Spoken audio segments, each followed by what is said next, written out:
사랑하고 축복합니다. 우리 유초동무 친구 여러분, 한 주간 어떻게 잘 보내셨습니까? 이제 한 주간의 마무리 짓는 금요일입니다.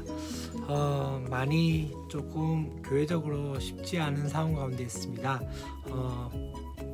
이제 코로나가 이제 위드 코로나로 이제 전환되어지는 시기 가운데 있는데 우리 교회에서 이제 좀 확진자들이 지금 생겨남으로 인해서 지금 교회에서 많은 힘들고 어려운 상황 가운데 있습니다. 이럴 때일수록 다시 한번 우리가 구해야 할 것은 하나님의 은혜와 하나님의 긍휼이 아닌가라는 생각이 드십니다. 많은 이야기들을 할 수 있고 또 많은 것들을 할 수 있지만 더 중요한 것은 무엇이냐면 그 가운데 하나님 앞에 잠잠해지며 또 하나님의 은혜 요구하며 하나님의 긍휼을 구하며 함께 기도함을 통해서 정말 하나님의 살아계심을 다시 한번 누릴 수 있는 것들이 필요하지 않겠나라는 생각 가운데 있습니다. 말씀 묵상하면서 다시 한번 그 은혜들을 함께 나눴으면 좋겠습니다. 특별히 이제 오늘 우리가 함께 볼 말씀은 예레미야 39장 1절부터 10절까지의 말씀입니다. 이제 어쩌면은 가장 힘들고 어려운 그 말씀이 아닌가 하는 생각이 들었습니다.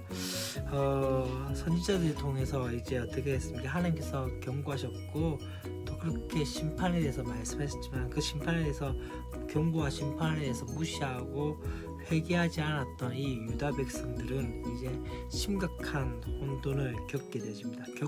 결국은 BC 586년에 시드기야 11년 4월 9일에 이 바벨론에 의해서 이제 함락이 되어지죠.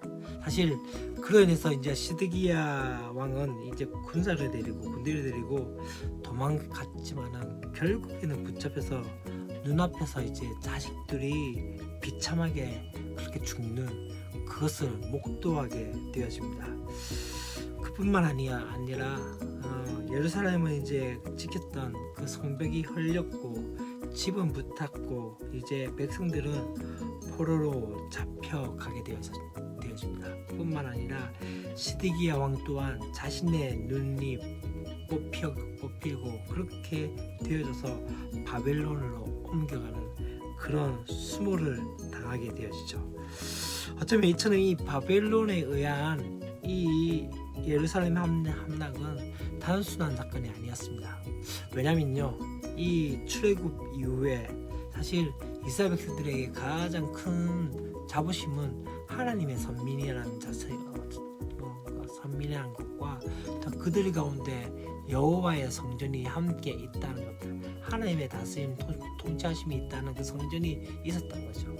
그런데 어떻게 되었습니까? 지금 586년에 예루살렘 성이 완전히 함락되어지고 또 그런 말미암아 성전이 완전히 회파되어지면서 그들이 믿고 있었던 그 하나님께서 과연 살아계신가라는 부분과 과연 우리는 선민인가라는 부분과 또 한 가지 분명히 하나님의 성전이 우리와 함께 하심을 통해서 그 가운데서 하나님의 보호하심과 그 자부심을 느꼈는데 그것이 완전히 회파되어짐을 통해서 이제 그들 가운데 하나님의 존재에 대한 심각한 회의를 가져올 수 밖에 없는 그런 영적인 도전이었던 거죠.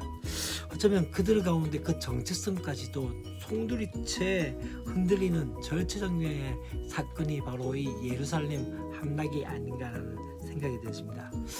이것이 무엇 때문에 그렇게 되어졌을까요? 바로 죄로 인해서 그렇게 되어졌던 것이죠. 물론 저는 이것으로 끝나지 않는다고 생각이 되어집니다. 항상 중요한 것 중에 하나는요, 우리에게 오는 고난과 환난들은 우리를 망하게 하는 것이 아니라 그것을 통해서 다시 한번 하나님을 구하며 하나님을 찾고 하나님께 나가는 하나의 방편이 아닌가라는 생각이 되었습니다. 이것으로 인해서 그들 가운데 사실 그들이 그렇게 믿고 있었던 그 성전 안에서 예배가 어떻게 됩니까? 사실 어쩌면은 그들이 성전에 있을 때, 성전이라는 한 자체가 있었을 때는 그 성전에서 그냥 그렇게 예배 드렸었지만은 성전이 회파되어지고 난 다음에 그들이 포로기 때 했던 것이 무엇입니까? 다시 한번 하나님을 찾고 하나님을 구하게 되어져서 성전이 없었지만 아이러니하게도 진짜 성전 예배는 그 포로기 때 되어지지 않았을까 하는 생각이 들었습니다. 왜요? 하나님을 다시 구하고 찾게 되어졌던 것이죠. 어쩌면 자신들이 선민이라 생각했고 또한 그렇게 하나님의 백성이라고 생각하면서 살았지만은 정작 그때는 그들이 우상을 숭배하고 하나님께 나가기보다는 다른 것들을 바라보며 그렇게 하나님도 섬기고 또 우상도 섬겼지만 그들이 이제 성전이 회포되어지며 자신들의 정체성이 혼돈을 겪고 있는 그 상황 가운데 되어졌던 것은 무엇입니까? 다시 한번 하나님께 나갔던 은혜가 있었던 것이죠. 어쩌면 그것이 바로 다시 한번 그들 가운데 하나님을 찾고 믿음으로 나가는 모습이 아닐까요? 어쩌면 우리 가운데 그것이 필요하지 않겠나라는 생각이 되어집니다. 사랑하는 여러분, 고난 가운데 다시 한번 구할 것은 하나님의 은혜이고 하나님의 긍휼입니다. 왜냐하면 그렇게 해야만이 우리의 믿음이 다시 한번 진짜 믿음으로 나가지 않겠나라는 생각이 되어집니다. 고난 가운데 다시 한번 믿음으로 나가는 사랑하는 저와 여러분 됐으면 좋겠습니다. 사랑하고 축복합니다. 내일 또 함께 뵙겠습니다. 안녕.